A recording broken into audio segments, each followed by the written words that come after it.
Mics, one of the biggest decisions a gamer needs to make in his career. Should you go cheap, however have rubbish quality, or should you go expensive and not be able to eat for a few days? After this, there is no turning back. You take the blue pill, the story ends.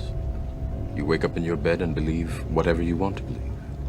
You take the red pill, you stay in Wonderland, and I show you how deep the rabbit hole goes. But this mic is a little bit different. It has the price of your average run-of-the-mill mic. However, as well as the mic, it also comes with a boom arm, which is absolutely fantastic. And it's perfect for those aspiring streamers and aspiring podcasters out there, since it's extremely affordable and you get all the equipment you need all in one order. The mic is clear and works well without picking up too much background noise. But the mic is nothing to write home about. It works, but it definitely won't make people say, oh my gosh, what mic do you have? But if you want better quality, you can bring it closer, but then it starts off with the problem of the mic being in the way. Usually when bundles like this have a mic and a boom arm, usually one of them's really bad quality, but the quality was pretty decent overall. Even the boom arm was made of steel and it was a pretty durable steel, so you don't need to worry about touching this and it breaks like a plastic boom arm, for example. Oh, never buy those, never. A major aspect which I really liked about this mic was the mute mic feature. Basically, with other run-of-the-mill mics, when you press mute, there's no indication that it's muted. You just have to test it saying, team, can you hear me? However, when you tap mute on the top of this mic right here, all the RGB turns off. So it's a quick indication that you know there is no more audio being transferred to your games. And also, let's say you accidentally missed the tap when you're tapping it up here and you miss it, you know you haven't tapped it because the RGB lights are off. So this is just a real ease of use and I really appreciate this about this microphone. However, the headphone port placement is actually mangling my brain. It's right in front, right over there. So that means when it's up here, the cable is dangling all the way down in front of my screen. And let's say I want to bring the mic closer, it's just going to get in my way. So that means my e-kittens won't be able to hear me, which is absolutely terrible. When it's just in my face, when it's blocking my screen, it's causing me to lose all of my competitive games in Valorant. And it's just really just getting on my nerves and I'm absolutely fuming about this.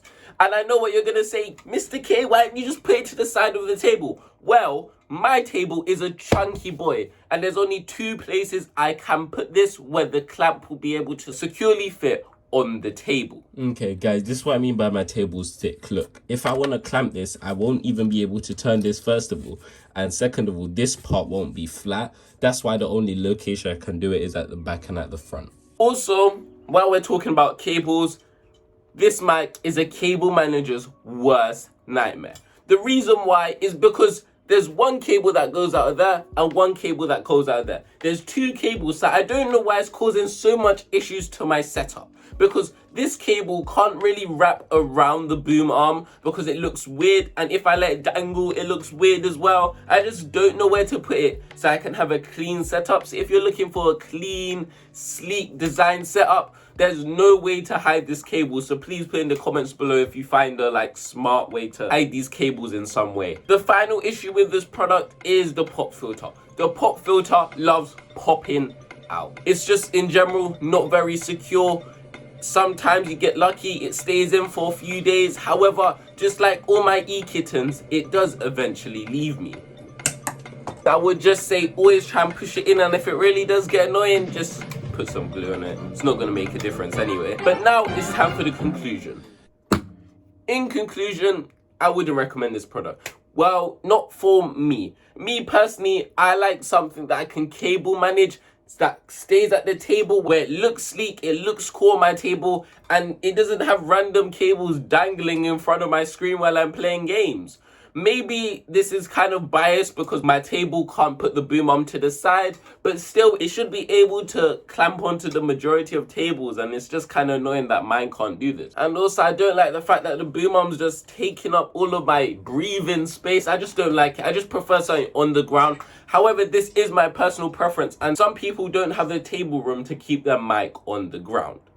But yeah, that was the review. Please consider liking, subscribing, supporting the channel, and yeah, see you in the next video, guys. Bye. This is a mic test 1, 2, 3. Do re mi. I have 515 subscribers. Could you be my 516th? Oh, those rhymes are hard.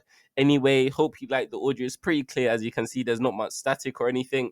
I'm clapping 5 minutes away, and it picks up a little bit, but you can still hear my voice, which is the most important factor.